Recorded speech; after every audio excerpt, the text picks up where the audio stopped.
ஏசாயா 45வது அதிகாரம் 15வது வசனத்தை நான் வாசிக்கிறேன். இஸ்ரவேலின் தேவனும் இரட்சகருமாகிய நீர் மெய்யாகவே உம்மை மறைத்து கொண்டிருக்கிற தேவனாக இருக்கிறீர். இங்கு தேவனை பற்றி சொல்லப்பட்டிருக்கு. தேவன் எப்படிப்பட்டவராயிருக்கிறார் என்று சொல்லி இந்த வசனத்தில் சொல்லப்பட்டிருக்கு. தேவன் தன்னை மறைத்து கொண்டிருக்கிற தேவனாக இருக்கிறார்.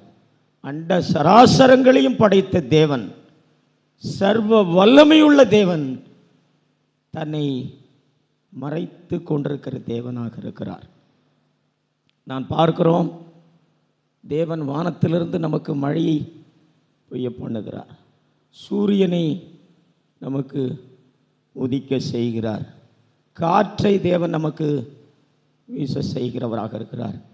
இப்படி தேவன் தீயோர் மேலும் நல்லோர் மேலும் பாவிகள் மேலும் துரோகிகள் மேலும் நீதியுள்ளவர்கள் மேலும் அநீதியுள்ளவர்கள் மேலும் எல்லார் மேலும் தேவன் மழையை பொய்ய பண்ணுகிறார். சூரியனை உதிக்க செய்கிறார். காற்றை வீச செய்கிறார்.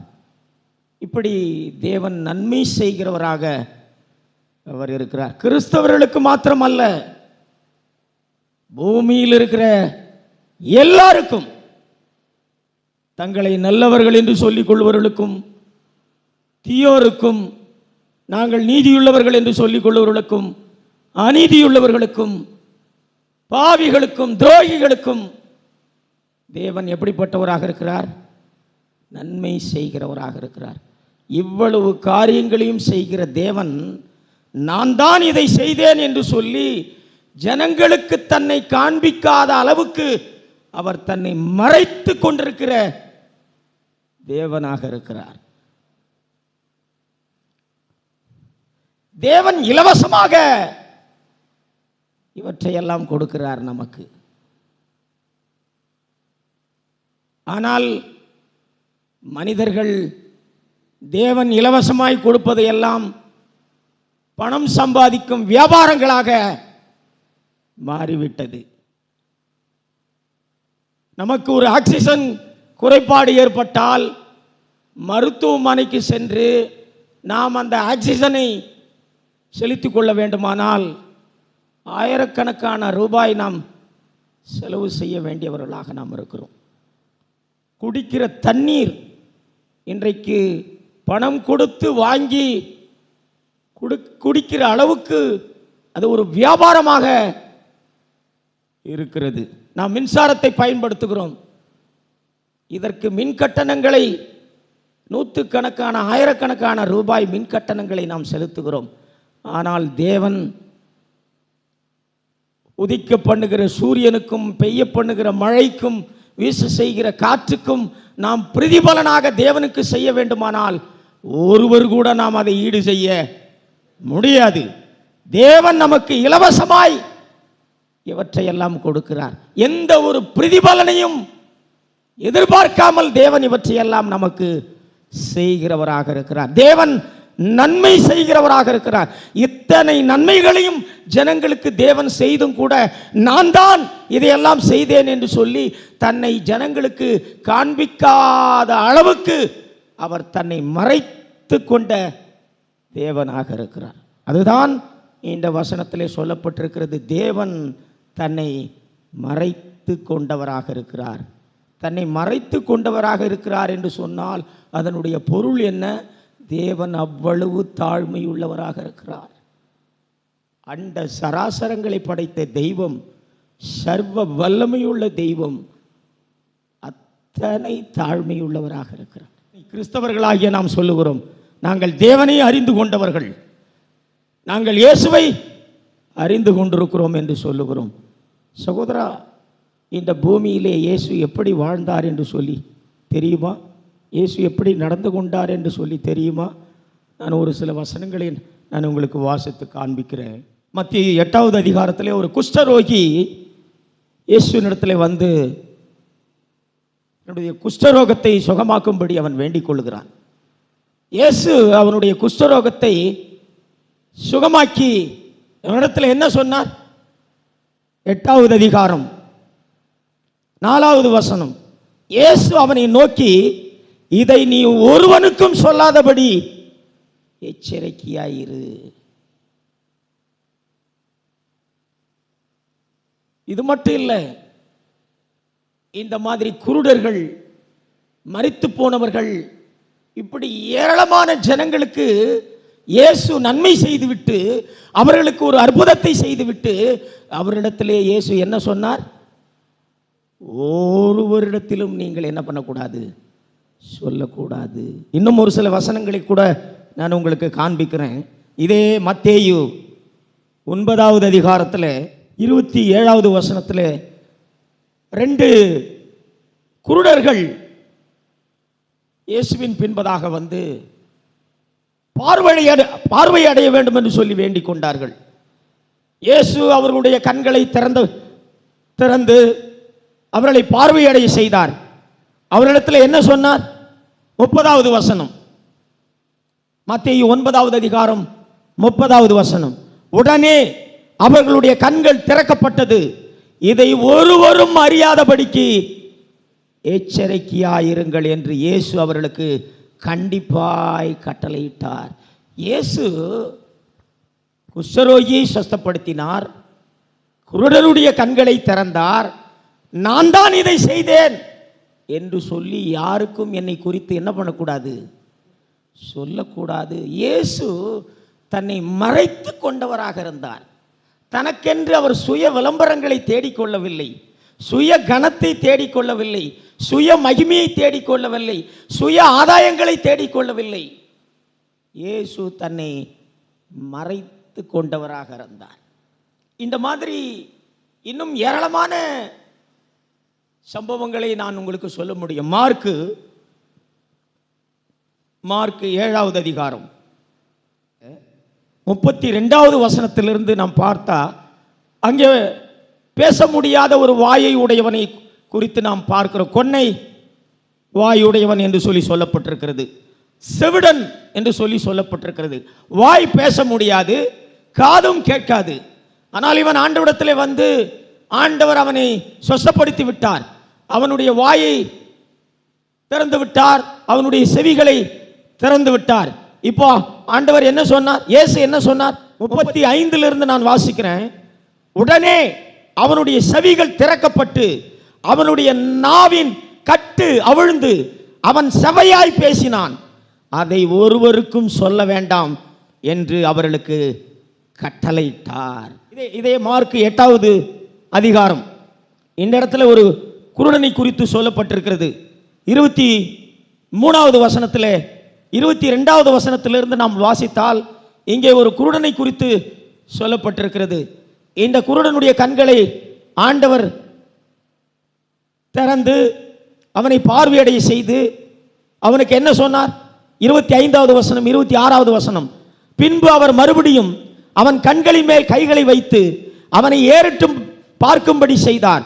அப்பொழுது அவன் சொஸ்தமடைந்து யாவரையும் தெளிவாக கண்டான். பின்பு அவர் அவனை நோக்கி, நீ கிராமத்துக்குள் பிரவேசியாமலும் கிராமத்தில் இதை ஒருவருக்கும் சொல்லாமலும் இரும் என்று சொல்லி அவனை வீட்டிற்கு அனுப்பிவிட்டார். குருடர்களை பார்வையடை செய்தார், ஊமையர்களை பேச செய்தார், மரித்தோரை எழுப்பினார். இப்படி ஏராளமான நன்மைகளை இயேசு செய்தார், அற்புதங்களை செய்தார். ஆனாலும் இதை ஒருவருக்கும் சொல்லக்கூடாது என்று சொல்லி ஜனங்களுக்கு சொன்னார். ஏன்? ஜனங்கள் தேவனை மகிமைப்படுத்த வேண்டும், தன்னை அவர்கள் மகிமைப்படுத்தக்கூடாது. அவர்கள் தேவனை பார்க்க வேண்டும், அவர்கள் என்னை பார்க்கக்கூடாது என்று சொல்லி தன்னை இயேசு மறைத்து கொண்டார். அவ்வளவு தாழ்மை உள்ளவராக இருந்தார். தன் மூலமாக ஜனங்கள் தேவனை பார்க்க செய்தாரே ஒழிய ஒரு காலம் தனக்கென்று எந்த கனத்தையும் மகிமையையும் அவர் என்ன பண்ணல, தேடிக்கொள்ளல. நாம் வேதத்தை வாசித்து பார்த்தால் குருடர்கள் பார்வையடைந்தவர்கள், செவிகள் திறக்கப்பட்டவர்கள், கண்கள் திறக்கப்பட்டவர்கள், வாய் திறக்கப்பட்டவர்கள், இப்படி ஏராளமான மரித்தோர், உயிர்த்தெழுந்த ஜனங்கள் எல்லாரும் தேவனை மகிமைப்படுத்தினார்கள் என்று சொல்லி வேதத்திலே சொல்லப்பட்டிருக்கிறது. அவர்கள் யாரை மகிமைப்படுத்தினார்கள்? தேவனை மகிமைப்படுத்தினார்கள். இயேசு அவர்கள் தேவனை மகிமைப்படுத்தும்படி அவர்களை நடத்தினாரே ஒழிய தன்னை மகிமைப்படுத்தும்படி ஒரு காலம் அவர்களுக்கு தன்னை அவர் காண்பிக்கல. தன்னை மறைத்து கொண்டார். அவ்வளவு தாழ்மையுள்ளவராக இருந்தார். சகோதரா, இன்னைக்கு நான் தேவனை அறிந்திருக்கிறேன் என்று சொல்லுகிறோம், இயேசுவை அறிந்திருக்கிறோம் என்று சொல்லுகிறோம்.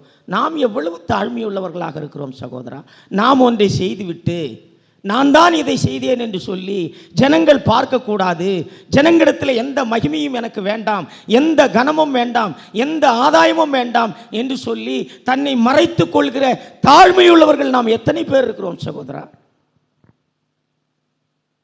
நாம் உண்மையாகவே தேவனை அறிந்தவர்களாக இருந்தால், உண்மையாகவே நாம் இயேசுவை அறிந்தவர்களாக இருந்தால் நாம் தாழ்மையுள்ளவர்களாக இருப்போம். நம்மை பார்க்கும்படி ஜனங்களை நாம் ஒருபோதும் நடத்த மாட்டோம். இயேசுவை பார்க்கும்படி ஜனங்களை நாம் நடத்துவோம். நமக்கென்று எந்த மகிமையையும் தேடிக்கொள்ள மாட்டோம். இயேசுவை மகிமைப்படுத்தும்படி ஜனங்களை வழி நடத்துவோம். நமக்கென்று ஒரு ஆதாயங்களை தேடிக்கொள்ளும்படி நாம் ஜனங்களை வழி நடத்த மாட்டோம். அவர்கள் இயேசுவை கனப்படுத்தும்படி நாம் ஜனங்களை வழி நடத்துவோம். சகோதரா, நாம் நம்மை மறைத்து கொள்ளணும் சகோதரா.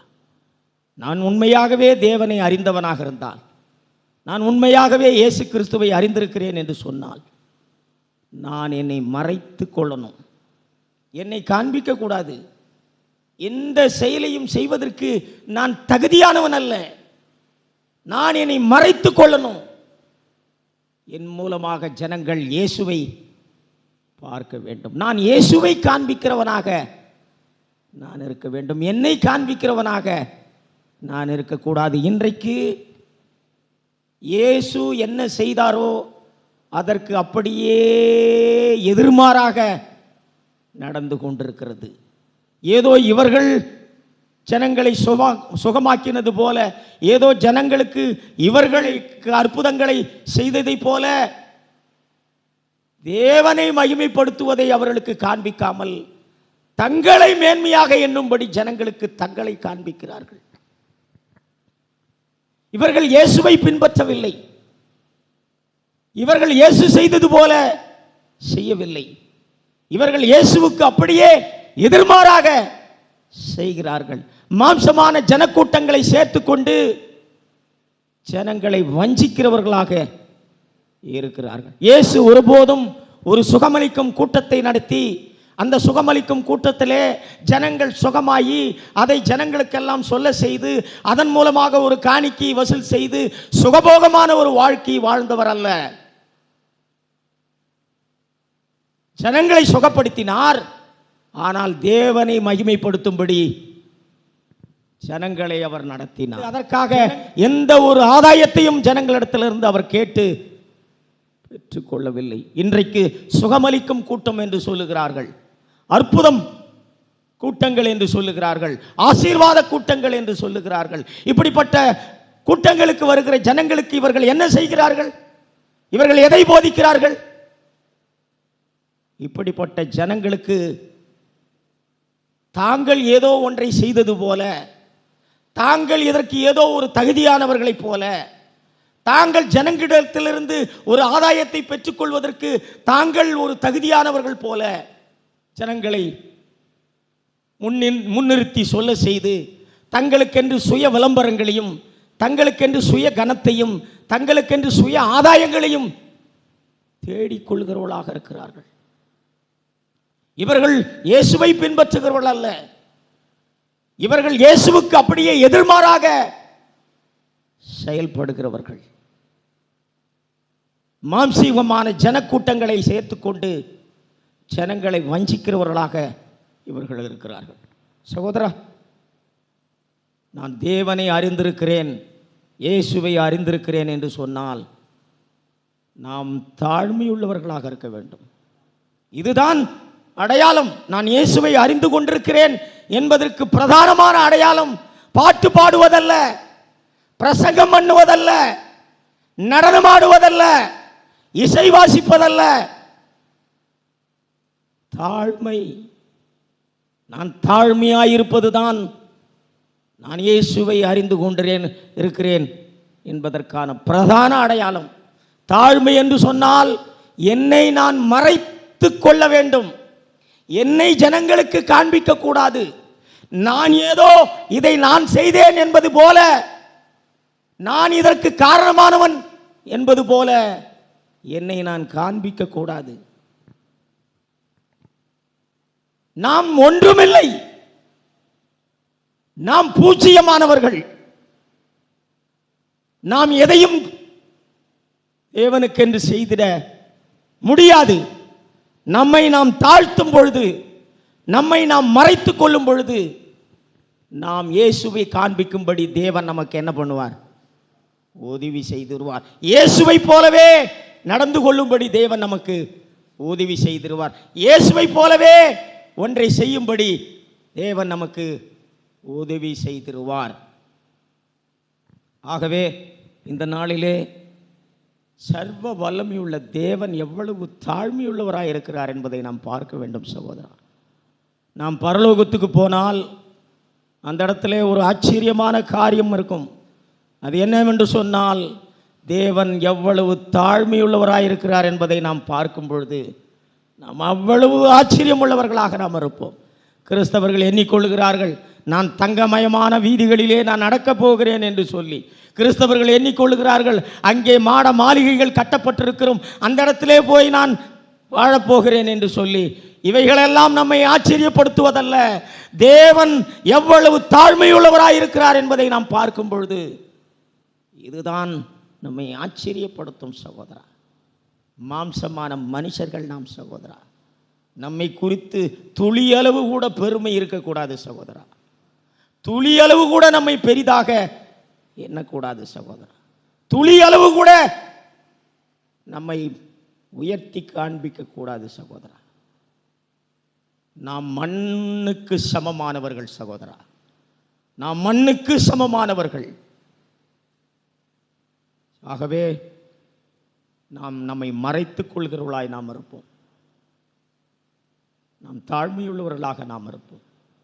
நாம் தாழ்மையுள்ளவர்களாக இருக்கும் பொழுது இயேசுவை நாம் காண்பிப்போம். நம் மூலமாக இயேசுவை பார்ப்பார்கள். நம்முடைய குடும்பம் நம் மூலமாக இயேசுவை பார்க்கும். நம்முடைய மனைவி, பிள்ளைகள், நம்மை சுற்றி இருக்கிறவர்கள், சபையிலே நம்மை பார்க்கிறவர்கள் நம்மை பார்க்க மாட்டார்கள், நம் மூலமாக இயேசுவை பார்ப்பார்கள்.